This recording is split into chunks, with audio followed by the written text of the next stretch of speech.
안녕하세요. 달빛 요리사입니다. 오늘은 한국어의 문장 성분 중 주성분에 대해 공부하겠습니다. 공부 순서는 다음과 같습니다. 우선 따뜻한 노래 한 소절을 듣고요. 주성분에 대해 알아볼 거예요. 마지막으로 주성분에 속하는 4가지 성분인 서술어, 주어, 목적어, 보어에 대해 살펴보겠습니다. 우선 노래 한 소절을 들어볼까요?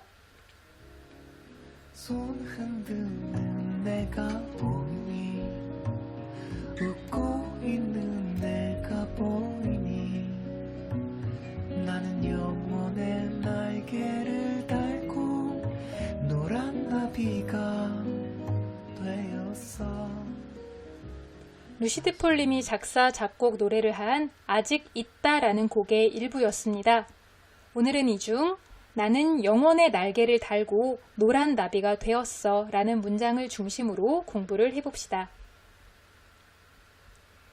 주성분의 정의부터 알아볼까요? 주성분의 주는 한자로 주인이라는 뜻으로 문장의 기본 구조를 만들 때 꼭 필요한 성분이라는 정의가 있어요. 그 예로는 4가지, 서술어, 주어, 목적어, 보어가 있습니다. 이것들에 대해 하나하나 살펴보겠습니다. 여기에 나비가 라는 글이 있는데요. 괄호가 비어있으니 문장이 완벽하지 않죠? 이처럼 문장의 기본 구조를 만들 때 꼭 필요한 성분을 주성분이라고 부르기로 했습니다. 그럼 괄호에 적절한 단어를 넣어서 문장을 완성시켜 보겠습니다. 나비가 웃는다. 나비가 놀랄까? 나비가 곤충이구나 같은 문장이 완성되는데요. 이때 웃는다, 놀랄까, 곤충이구나 같은 문장 성분을 서술어라고 해요. 이처럼 서술어란 문장의 주체에 대해 설명하는 성분으로 크게 3가지 종류가 있습니다. 첫째, 웃는다처럼 어찌하다의 양식으로 대상의 움직임을 나타내는 동사. 둘째, 놀랄까? 처럼 어떠하다의 양식으로 대상의 상태나 성질을 나타내는 형용사. 셋째, 곤충이구나처럼 무엇이다의 양식으로 대상을 지정하는 세연의 서술격 조사 이다가 붙은 경우가 그것입니다. 이러한 서술어는 서술어의 자릿수와도 연관이 되어 있는데요. 서술어의 자릿수란 서술어의 성격에 따라서 필수적으로 필요로 하는 문장 성분들의 개수로 1자리 서술어, 2자리 서술어, 3자리 서술어가 있습니다. 위의 예문에서는 서술어가 필요로 하는 문장 성분이 1개뿐이었으므로 1자리 서술어가 등장한다고 볼 수 있어요. 그렇다면 서술어가 필요로 했던 나비가 같은 문장 성분은 어떤 것일까요? 웃는다라는 글을 보겠습니다. 역시 의미가 온전하지 않는데요.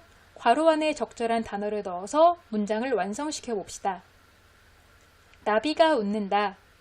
화려한 발걸음도 웃는다. 아기 참새 웃는다. 같은 문장이 완성됩니다. 이때 나비가 화려한 발걸음도 아기 참새 같은 문장 성분을 주어라고 합니다. 주어란 문장에서 동작, 상태, 성질의 주체가 되는 성분으로 다양한 방법으로 만들 수 있는데요. 우선 나비가에서처럼 체언 혹은 체언 구시를 하는 말에 주격조사인 이, 가, 깨서, 에서 등이 붙어서 쓰입니다. 또한 화려한 발걸음도에서처럼 주격조사 대신에 보조사인 도, 은, 는 등이 사용이 되거나 아기 참새처럼 조사가 아예 생략될 수도 있습니다. 한편 명령문, 청유문, 대화문, 관용어, 주어가 반복될 때 주체가 불확실하거나 주관적 형용사가 사용될 때는 주어 자체가 생략되기도 합니다. 우리가 듣는 노랫말에서도 주어가 생략되는 경우가 덜어 있습니다. 이번에는 나는 달았다 라는 문장을 보겠습니다. 괄호에 적절한 단어를 넣어서 문장을 완성시켜 보면 나는 날개를 달았다. 나는 멋진 리본만을 달았다. 나는 새로 산 명찰 달았다 같은 문장이 완성됩니다. 이때 날개를, 멋진 리본만을, 새로 산 명찰 같은 단어가 목적어입니다. 목적어는 주어가 타동사에 의해 행동할 때 그 행동의 대상이 되는 성분으로 타동사란 동작이 주어 이외의 다른 사물에게까지 영향을 미치는 경우를 말합니다. 예컨대 이 문장에서 달았다라는 서술어는 주어 이외에 날개, 멋진 리본, 새로 산 명찰 같은 성분에까지 영향을 미치므로 타동사라고 볼 수 있습니다. 이러한 목적어를 만드는 방법은 주어를 만드는 법과 비슷한데요. 날개를처럼 체언 혹은 체언 구시를 하는 말에 목적격 조사 을이 붙어 만들어질 수 있습니다. 멋진 리본마늘처럼 체언에 보조사와 목적격 조사가 동시에 붙거나 보조사만 붙을 수도 있습니다. 새로 산 명찰처럼 조사가 생략되기도 합니다. 다음으로 나도 되었다, 새는 아니다를 살펴보겠습니다. 역시 문장이 온전하지 않은데요.